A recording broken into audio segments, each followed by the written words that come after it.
नालंदा, जो कि नालंदा जिले में है। इनके बारे में बताने से पहले थोड़ा सा हाईलाइट करेंगे इस विद्यालय के बारे में, ठीक है? पढ़ के तो नहीं, आप बुद्धि में ले जाएगा, ये भी बता देंगे। तो उस समय प्राचीन काल में नालंदा तक्षशिला विश्वविद्यालय का नाम बहुत ही फेमस विद्यालय हुआ करते थे उस जमाने में, ठीक है? जब अपना भारत आजाद भी नहीं हुआ था उस टाइम चंद्रगुप्त मौर्य, गुप्त वंश, नाना प्रकार के राजा महाराजाओं का प्रचलन था। उस जमाने का ये विद्यालय है। अब गुप्त साम्राज्य, गौड़ साम्राज्य, सबके बारे में जानते हो? Yes. पढ़े हो? Yes. तो पढ़ा हो तो जाना। उस जमाने का विद्यालय और अभी भी आपके नालंदा में अभी भी इसको बचा के रखें थोड़ा सा, क्योंकि एक बख्तियार खिलजी नाम का शासक था। जानते हो? इसका नाम था बख्तियार खिलजी। वो इंडिया की प्रगति से इतना उत्कृष्ट था कि कैसे भी मुझे इसको नष्ट करना, अगर इंडिया को बढ़ते ग्रोथ को रोकना है, इंडिया की सभ्यता को मिटाना है, तो सबसे पहले उनको जो संस्कृति, जो जैसे वेद पुराण हो गए, इतिहास होगा, सबसे पहले उसको नष्ट किया जाए। जिसके क्योंकि पढ़ाई लिखाई के बल पर ही ना किसी भी देश का, किसी भी राज्य का, किसी भी गांव का, किसी भी घर परिवार की प्रगति संभव है, तो पता है आपको। तो उसने इस विद्यालय को, वो भी उस टाइम ये विद्यालय बहुत ही फेमस है। जैसे कि इस टाइम में लोग हायर एजुकेशन शिक्षा लेने के लिए आपको विदेशों में जाते हैं कि इंडिया को छोड़ दिए, बढ़िया शिक्षा लेना है, हाई क्वालिफाइड, तो वो जाते हैं फॉरेन, पता ही होगा, जाते हैं ना। इंडिया में प्रेफर नहीं करते हैं, लेकिन इंडिया में अच्छी शिक्षा नहीं मिल रही है जिसके जो कैपेबल है। लेकिन उस जमाने में जैसे तक्षशिला विश्वविद्यालय की बात बता रहे हैं, इसका बता रहे हैं, वो बहुत फेमस था उस जमाने में। इस प्रकार इसका स्ट्रक्चर था, इस प्रकार इसकी पढ़ाई लिखाई थी बेटा, कि इसमें एडमिशन लेने के लिए विदेशी लोग यहाँ पे आते थे। इंडिया की तो बात ही अलग है। विदेश, जैसे हम लोग विदेश में जाते हैं पढ़ाई लिखाई करने के लिए, उस जमाने में विदेशी लोग इस विद्यालय में या तक्षशिला विश्वविद्यालय में पढ़ने के लिए आते थे। वो फेमस था, और वो भी हर किसी को एडमिशन नहीं मिलता था। ये भी जान लो कि नहीं, जैसे तुम कह भी गाय बकरी भेड़ बकरी सब आ गया है, जितना छोटा विश्वविद्यालय में आ गया है, उस विद्यालय में नहीं। जो बच्चा क्रीम होगा, यानी क्रीम का मतलब जो पढ़ना लिखता होगा, लड़का हो, मतलब कोई भी स्टूडेंट जो पढ़ता हो, तो सबसे पहले उस विद्यालय में जाने से पहले एक एंट्रेंस एग्जाम होता था। पहले मैं परिचय पाठ कर दे रही हूँ, ठीक है? जो पाठ का जो लेसन पढ़ के होगा उसमें दिया होगा, ठीक है? जो मैं बात बता रही हूँ, एंट्रेंस एग्जाम होगा। वो एंट्रेंस एग्जाम, प्रवेश परीक्षा जो होती थी, इतनी वर्ल्ड क्लास टॉप, यानी कि भारी गणित हमारी भाषा में होती थी कि कोई भी उसको निकाल पाना असंभव था। जब तक वहाँ पे एक द्वारपाल, एक प्रकार पंडित, पहले पंडित भी कहते थे, ठीक है, विद्वान हुआ करते थे, वो एंट्रेंस एग्जाम लेंगे, तुम अगर उसमें सफल हो गए, क्योंकि मेन पॉइंट वही है, उसमें प्रवेश यानी कि एडमिशन लेना उस विद्यालय में। समझ रहे हो ना? बहुत टफ काम था, हर कोई चाहता था, और लिमिट स्टूडेंट को वहाँ पे लिया जाता था, क्योंकि क्वालिफाइड करोगे तब तो जाओगे ना। हमारे स्कूल में तो नहीं, तो जिसको अपना नाम तक शुद्ध लेने के लिए आता है, उसका भी एडमिशन 9th क्लास में हुआ है ना, है कि? तो उसमें ऐसा नहीं था। तो उसमें एंट्रेंस एग्जाम होगा, लोग देंगे, जो विद्यार्थी सफल होगा उसको ही उस विद्यालय में एंट्री यानी कि एडमिशन मिलेगा। लेकिन ये भी बात है, एक बार ही उस विश्वविद्यालय में, इस विद्यालय में जिस भी बच्चे का एडमिशन हो गया, समझो वो कुछ बन के आया उस विद्यालय से, नालायक बन के नहीं आया, कुछ ना वो बन के ही आएगा, ये 100% श्योर, इसकी गारंटी। और उस विद्यालय में एक बार एंट्री लेने के बाद भी उस बच्चे पर, जो भी बच्चा वहाँ रहकर रेसिडेंशियल वहाँ पढ़ाई लिखाई थी, रहकर पढ़ना लिखना होता था, लेकिन पेरेंट्स का एक ढेकुआ भी खर्च नहीं होता था। ढेकुआ मतलब समझ रहे हो? एक पैसा भी खर्च नहीं होता था। मेन था एंट्रेंस एग्जाम, जो बच्चा एंट्रेंस एग्जाम निकालेगी वही सबसे टफ एग्जाम होता था, वहीं से भी कुछ पूछ देगा। तो कहीं से भी कुछ भी पूछ देगा तो उसके लिए वेल प्रिपेयर होना चाहिए, तैयारी होनी चाहिए, उस हिसाब से होनी चाहिए ना जी। तब तो एंट्रेंस एग्जाम अब उसके दिमाग में क्या है, कौन सा क्वेश्चन कर दे, तुम तो नहीं जानते हो। जैसे तुम यहाँ करते हो तो उसमें एडमिशन लेने के लिए देखो, जैसे कि आपकी बुक में डिटेल्स में पढ़ूंगी तो कुछ कुछ व्यक्तियों का नाम इसमें बताएगा, हर किसी का तो नाम नहीं बताएगा। जैसे फाइयान, शीनी आदमी था, हेनसॉन, हर्षवर्धन, किसके कौन से काल में कौन एडमिशन लिया और इस विश्वविद्यालय के बनाने के ऊपर किस किस ने मदद की, इसके बारे में इसमें आपकी बुक में जिक्र है, जिसके लेखक है आपके डॉक्टर राजेंद्र प्रसाद। तो जो बख्तियार खिलजी को मैं बता रही हूँ, जो बख्तियार खिलजी था वो जला पूरा हुआ था, इंडिया में था नहीं। तो वो सोचा कि इस जो क्या बोलते विश्वविद्यालय है, इस विश्वविद्यालय की जो लाइब्रेरी है उस लाइब्रेरी को क्यों नष्ट कर दिया जाए। जब नष्ट कर देंगे तो सभ्यता संस्कृति ऐसी समाप्त हो जाएगी। आने वाले जनरेशन को हम क्या जवाब देंगे, सबका एक सबूत चाहिए, चाहिए ना, चाहे वो कोई भी धर्म का हो, चाहिए ना, उसको चाहिए सबूत। और कहाँ मिलेगा, वेद पुराणों में, चाहे कुरान कहो, वेद कहो, गीता कहो, महाभारत कहो, सब। तो उस जो इसका जो क्या बोलते हैं लाइब्रेरी था, वर्ल्ड का बहुत ही बड़ा लाइब्रेरी था, उसमें बहुत ही ज्यादा किताबें थी। हमारी जितनी भी पुरातन संस्कृति थी, धरोहर थी, इसी लाइब्रेरी के अंतर्गत रखी गई थी। जो पुरानी वेद पुराण थी सब इसमें थी, इसीलिए इसको क्या किया, बख्तियार खिलजी के द्वारा इसको आग लगा दिया गया, यानी कि जला दिया गया। अब समझो तो उस लाइब्रेरी में कितनी किताबें होगी, जो लगभग हम शायद लगभग पता है 2 से 3 महीना तक वो जलती रही पूरा आग धास में। समझो कि उसमें कितनी लाइब्रेरी किताबें होंगी जो इतने महीनों तक जलती रही होगी। तुम लोग खुद सोच सकते हो, बुझाने के बाद भी वो नहीं बुझ रही थी। सोचो कि उसमें कितनी बुक्स होगी, बहुत सारे, उसको बचाते बचाते थोड़ा सा अंश कोई जला, कोई भी बचा हुआ, थोड़ा बहुत उसको धरोहर में शामिल है। मैंने लगभग एक जगह लाइब्रेरी में सब में तो लग जाएगी ना जी, वो नष्ट हो गई। लेकिन जितना बचा उसको रेनोवेशन का काम हुआ और इस टाइम वो बन के फिर से तैयार हुई लाइब्रेरी, नहीं वो नालंदा विश्वविद्यालय बन के रेडी हो चुका है। वहाँ पे लोग विजिटिंग करने यानी देखने के लिए लोग जा रहे हैं फिर से। तो अब सोच सकते हो कि उस टाइम हमारा इंडिया कितना, इसलिए तो कहा जाता है हमारा इंडिया सोने की चिड़िया भारत कहा जाता है ना। सोने की चिड़िया कहने का मतलब, कोई बताएगा कि भारत को सोने की चिड़िया क्यों कहा जाता है? हाँ, कोई बता सकता है? ट्राई कर सकते हो, कोई बताएगा? चलो मैंने बता दी। तुम लोग रहते हो गांव में, बताना मुझे पड़ता है गांव में जो, अच्छा खेत सबके पास होगा कि होगा? खेतों में गेहूं की जो बालियां होती है जब वो पक जाती है, पक के जो दाने निकलते हैं दूर से कैसे दिखते हैं? सोने की तरह। जब उसमें सूर्य की रोशनी पड़ती है, जब बालियां फूटी हो जाती है और रोशनी पड़ती है तो उससे क्या दिखता है? सोने की तरह। सोने से भरा पड़ा है। जब हवा बहती है तो इधर लहराता है ना, तो वही सोने की चिड़िया से उपमा भारत को दी गई है। आज क्लियर? तो चलो कितना थोड़ा बहुत पहले चैप्टर के बारे में आपको रिकॉर्ड बताते हैं, इसको हम डिटेल फॉर्म में बताएंगे। अब चलते हैं डॉक्टर राजेंद्र प्रसाद के बारे में जाने कि ये है कौन। वैसे मैं बता चुकी हूँ कि ये है कौन। ये आपके आजाद भारत के प्रथम राष्ट्रपति थे, जिनका जन्म 3 दिसंबर 1884 को जीरा देव, जो बगल का जो क्या बोलते गोपालगंज के बगल में जो सिवान जिला है, सारण जिला है, वहाँ पे जीरा देव में वहाँ पे जन्म हुआ। इनके जो जहाँ पे जन्म हुआ घर को ऐसे म्यूजियम के रूप में तब्दील कर दिया गया कि कोई भी करेगा कि भाई हमारे भारत जब आजाद हुआ, उस आजाद भारत के प्रथम राष्ट्रपति जिनका नाम राजेंद्र प्रसाद है, उनका घर बगल के गांव में है सिवान में।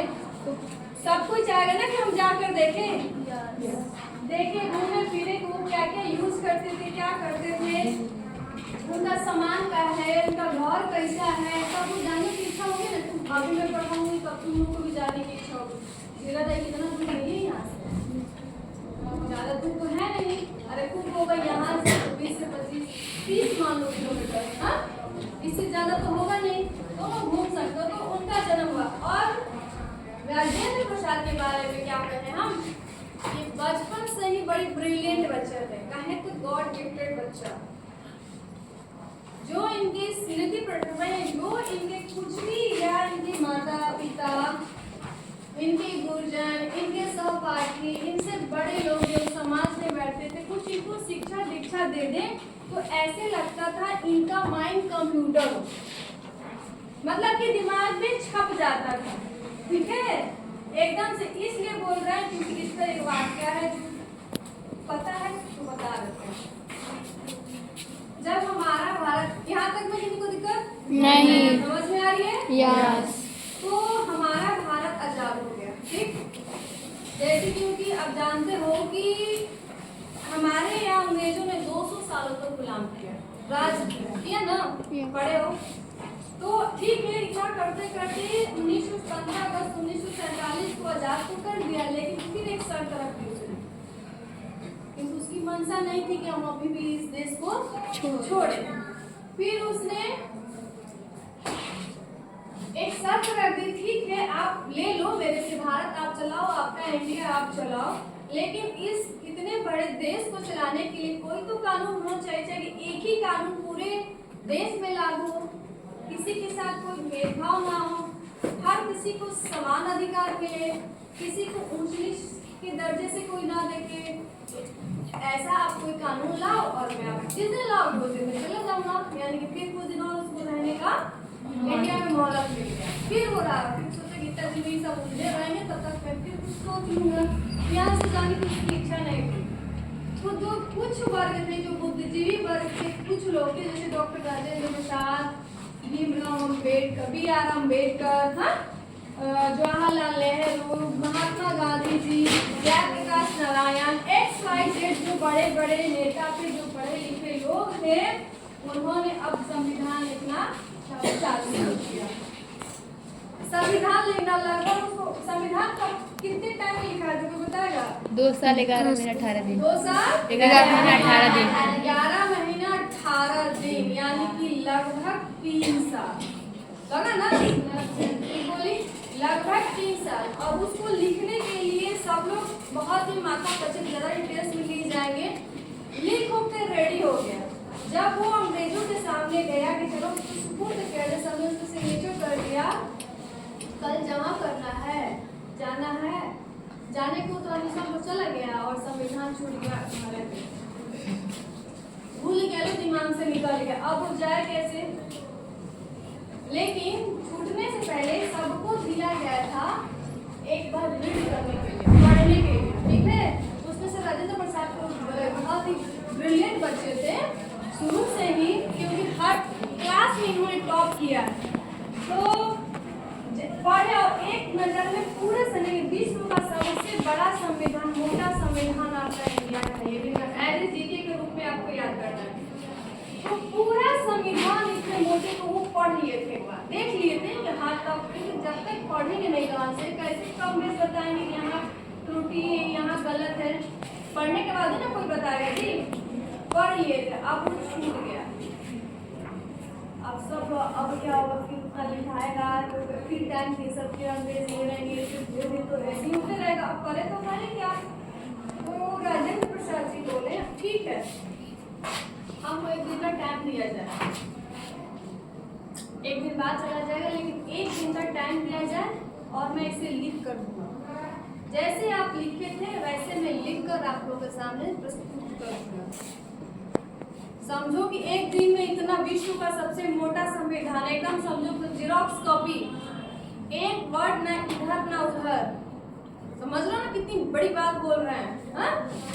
और उन्होंने, और किसके सहारे? तो एक पहले लैंड चलती थी, फेवरी चलती थी, उससे स्ट्रीट लाइट चलती थी कहीं भी रोड पे, वहाँ बैठ के पूरी रात में उसको लिख दिए। समझो किस स्पीड से एक मिनट के लिए इधर उधर नहीं, तो ऐसे इंसान को हम क्या कहेंगे? गॉड गिफ्टेड ना। जब वो देखा, सबको सामने प्रस्तुत किया, तो कहते वाह, सब कोई हैरत अंगेज कि आपने डिट्टो वही लिखा, थोड़ा भी चेंजेस नहीं है, यानी कि बदलाव नहीं है। तो उन्होंने लिखा, फाइनली संविधान आया, इसलिए बोल रहे थे और अंग्रेजों के समक्ष प्रस्तुत हुआ कि हमारे देश के लिए, इस देश को चलाने के लिए ये रहा संविधान। अब आप लोग यहाँ से जाओ। तब 26 जनवरी 1950 को हमारा देश गणतंत्र हुआ। आजाद तो 15 अगस्त को हुआ था, गणतंत्र हुआ 26 जनवरी 1950। 26 जनवरी को ही संविधान दिवस भी मनाया जाता है। ठीक है, बड़े होकर के याद होगा। तो इसलिए मैं बोले कि ये बहुत ही तेज दिमाग के बच्चा है, कुछ भी। इसीलिए इसमें देखो लिखा गया है। और इनके जो पिताजी थे महादेव सहाय, देखो लिखे यहाँ पे, पिता महादेव सहाय जी वो घुड़सवारी जानते थे, घुड़सवारी सीखे थे और फारसी के नॉलेज थे। तो जो भी पिता रहेगा वो चाहेगा कि अपने बाल बच्चे को गुण दे दे, चाहेगा ना जी? तो वही गुण इनको भी दे दे। इनको भी आ गया फारसी और घुड़सवारी, दोनों ही आ गया। और यहाँ पे देखो लिखा हुआ है कि इनकी अब कहाँ से कहाँ कौन सी एजुकेशन हुई, देखना। हाई स्कूल की क्या बोलते हैं, छपरा के हाई स्कूल में इनका एडमिशन हुआ और वहाँ पे 8वें दर्जे में प्रथम आए, उनको रखा गया। जब वार्षिक यानी कि बोर्ड परीक्षा हुई, वहाँ पे भी प्रथम यानी कि टॉप किए, 10th क्लास में टॉप कर गए। समझो, देखो जब एग्जाम देने गए थे ना, एक और बात का बता रहे, एग्जाम 3 घंटे का होता है, बहुत अच्छी कहानी है इसके पीछे, बहुत प्रोसेस दिया है इसका। जब ये छपरा में इनका बोर्ड एग्जाम था, इनको एक नेगेटिव आदत थी खैनी खाने, ठीक है? जैसे यहाँ कुछ खैनी जानते हो, खैनी। तो हमारे भी गुरुजन हमको बताए थे, तो वो चीज़ मैं आपको बता रही हूँ। वो खैनी खाने क्या थी, ये बताए थे सिवान के जीरादेवी में इनका घर है और छपरा में जाना है, डिस्टेंस हुआ कि, तो वो गए थोड़ा सा आधा घंटा लेट चल गया, ठीक है? तो वहाँ के जो एग्जामिनर थे वो बोले नहीं, टाइम टू टाइम होता है, हम आपको एंट्री नहीं देंगे। बहुत ही बकझक हुआ, ये देश डर नहीं जाने देंगे, नहीं हम आपको प्रवेश नहीं करेंगे, एग्जाम शुरू हो चुका है। करने पर बहुत इंसिस्ट की, रिक्वेस्ट की, सर हमको जाने दिया जाए, प्लीज आप देख लीजिए। बहुत गिड़गिड़ाए तब उनको जाने दिया गया। गए, बोले तुम क्या लिखोगे, 2.5 घंटा है, 2.5 घंटा में क्या लिखोगे, जाओ देखते हैं तुम क्या लिखोगे। ऐसे सर जी वहाँ के बोले जाओ लो यहाँ से पेपर दिए, उसको बाकायदा बैठे, देखो बैठने का होगा स्टाइल, बिहार लोग पेपर अच्छा लगे करता है, ठीक है? गए, उनकी एक्टिविटी बता रहे हैं, बैठ के खाने बैठ, ठीक है? मस्त से पेपर मिला, सब लिखे, फॉर्म में नाम लिखे और क्वेश्चन क्या बोलते हैं, पहले क्या बनाए, पैकेट से खाने निकाले, टोके खा के मुँह में डाले। फिर उसके बाद क्या कि क्वेश्चन पेपर जो मिला था उसको एक नज़र पढ़ लिए, बस एक बार एक बार पढ़ लिया। फिर जब बनाए तब देखे नहीं, सिर्फ एक बार क्वेश्चन जस्ट मान लो कि क्वेश्चन पेपर उन्होंने पढ़ लिया, साइड पर रख दिया। और उनकी एक्टिविटी डिसाइड हुआ था, जो एग्जामिनर जो टीचर था वो पूरा गुस्साया हुआ था और उसकी नज़र उस पर थी, हर एक एक्टिव यानी इनसे तो देख रहा था, पढ़ लिया और तब निकाले लिखने के लिए जो उत्तर पुस्तिका में निकाले राजेंद्र प्रसाद और लिखना। जब उनका हाथ चला लिखना, वो रुका नहीं, कब रुका, जब वो फाइनल लिख लिए तब। वो देख शॉकिंग लगा कि शॉक्ड में चला गया। और आधा घंटा लेट पहुंचे थे और आधा घंटा बिफोर लिख होके रह गए। आधा घंटा लेट पहुंचे थे और आधा घंटा बिफोर लिख कर बैठ गए। अब बोले देख लिए हम ये सर मेरा हो गया तुम्हारा, अभी तो तुम क्वेश्चन को एक पढ़वे नहीं किए हो, कोई तो आपसे लिखने ही जा रहे हो, देख तो लो। अरे मैं देख लिया सब, आप देख लीजिए सब है। पर जब सही में तुमको विश्वास नहीं हो, फिर आया पास हो, सच में सही है सर, अब मैं अब मुझे जाने दीजिए, मेरी ट्रेन जो है छूट जाएगी, नहीं तो नहीं जा पाए। अब फिर जिद करने लगे, कि सर छोड़ दीजिए, नहीं रूल होता है, मैं नहीं छोड़ सकता, हो सकता तुम जाके बाहर किसी को बता दो, हाँ कोई चीट उट करा दे एक्स वजह अन्य लोगों का, मैं नहीं जाने दूँ।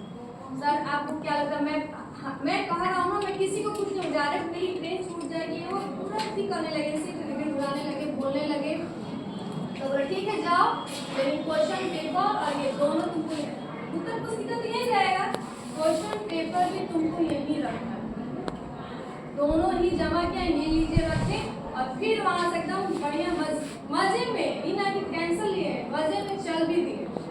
अब ऐसे ही करके सारा एग्जाम भी, और मैट्रिक के एग्जाम में फर्स्ट रैंक लाए, लिखा हुआ है प्रथम स्थान लाए। ये कौन से है, इसलिए मैं कह रही हूँ गॉड गिफ्टेड। ये एक बार जब इनकी नजर से चल जाए वो भूल नहीं सकते थे।